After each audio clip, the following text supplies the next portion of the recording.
Every day we are reminded of the injustices that take place in our world. Millions of men and women are marginalized and disempowered. Many of those who fight for basic human rights are detained, tortured, even killed. Waves of peaceful protests marched on, bigger than ever before.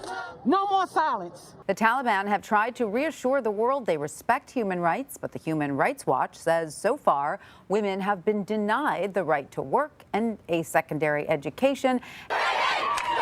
Across America and around the globe, what do we want? Climate! Students today went on strike for the climate. In just the last 3 years, abortion rights activists in Latin America have celebrated some major victories. Their movement is called the Marea Verde, the green wave, for the green scarves first worn by activists in Argentina. The United Nations High Commissioner for Human Rights says acts of violence that have left hundreds dead and more than 500,000 displaced in the Democratic Republic of Congo may constitute crimes against humanity. At the core of human rights is the idea that all people are born free and equal in dignity and rights. Human rights are universal rights and freedoms that belong to people, regardless of their race, sex, nationality, ethnicity, language, religion, or any other status.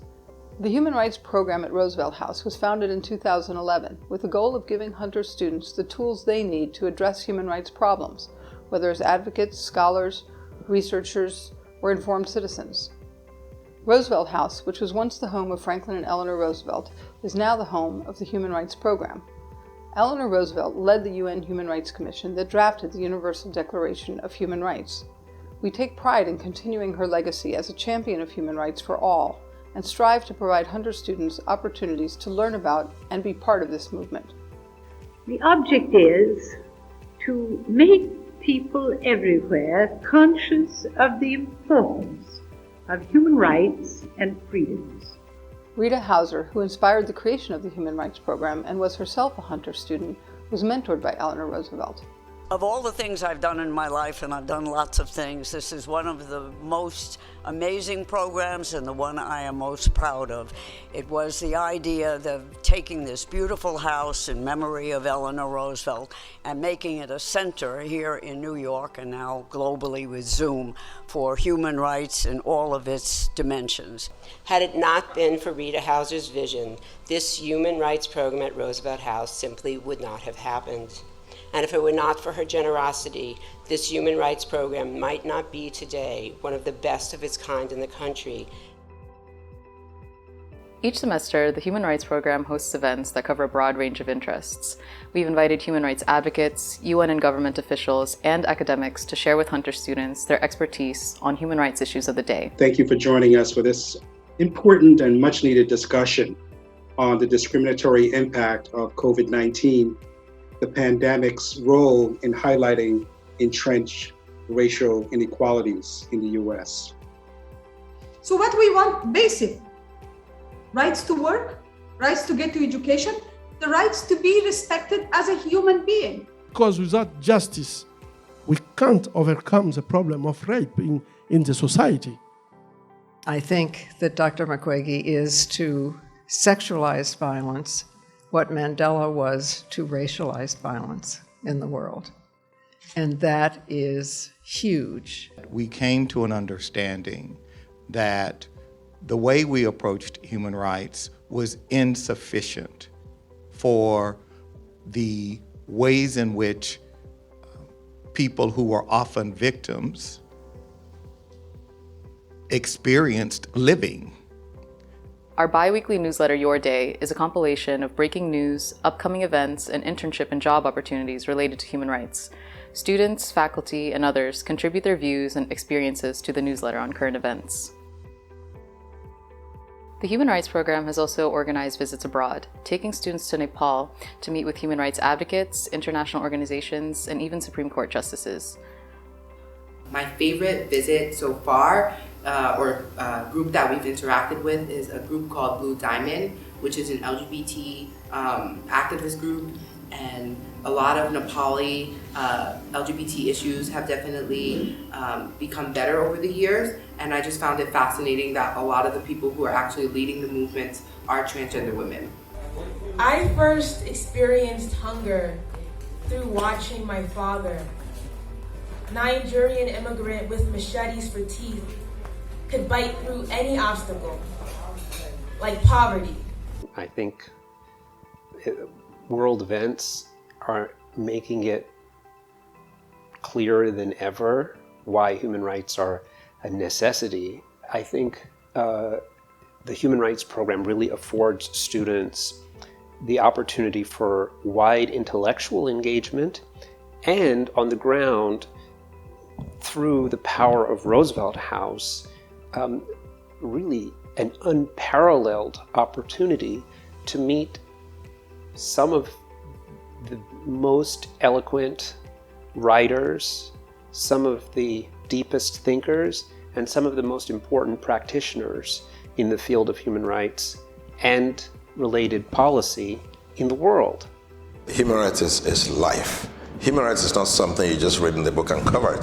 Human rights is something you live. Human rights is something you feel.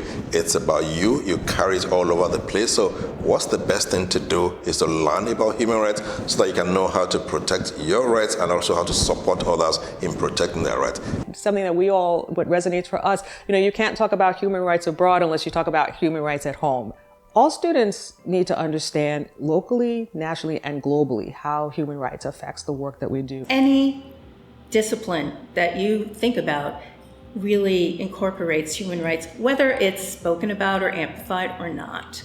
Coming to the Human Rights Program gives students skills that, first of all, enable them to really focus on human rights, consider human rights as part of what they want to do with their career, human rights advocacy, politics, medicine.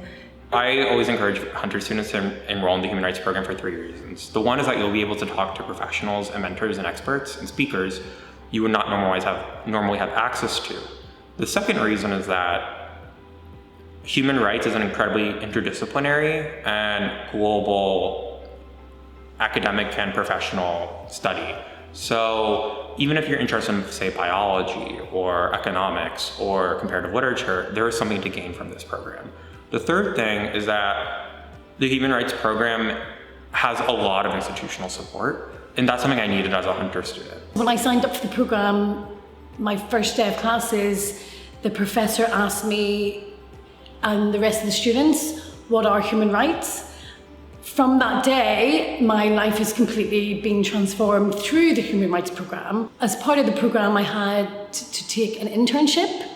I applied for an internship at the United Nations, thinking I wouldn't get it. And that was 3.5 years ago, and I haven't left the United Nations. I don't think I would be in the United Nations if it weren't for the Human Rights Program. I'd like to give you a brief overview of the requirements and structure of the program. We offer both a 15-credit minor and a 24-credit certificate. The minor comprises 2 core requirements: HR 200, Intro to Human Rights, and HR 250, Human Rights Internship. 3 electives complete the minor. The 24-credit certificate is an even deeper dive into the field of human rights. Our special topic courses are taught by leading experts and practitioners in the field. The internship is a key component to both the minor and certificate tracks, giving students the opportunity to see how human rights work is carried out in actual practice.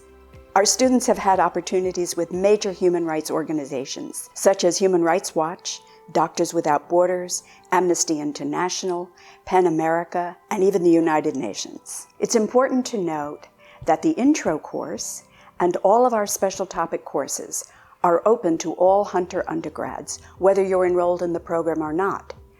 If you wish to enroll in the program, completion of HR 200 is required. On behalf of the Human Rights Program, I'd like to extend an invitation to you to visit us at Roosevelt House to further discuss our program and how it could fit into your academic plans. So I think if you want to take classes and be part of a program that can offer much more than just a degree, this is definitely for you.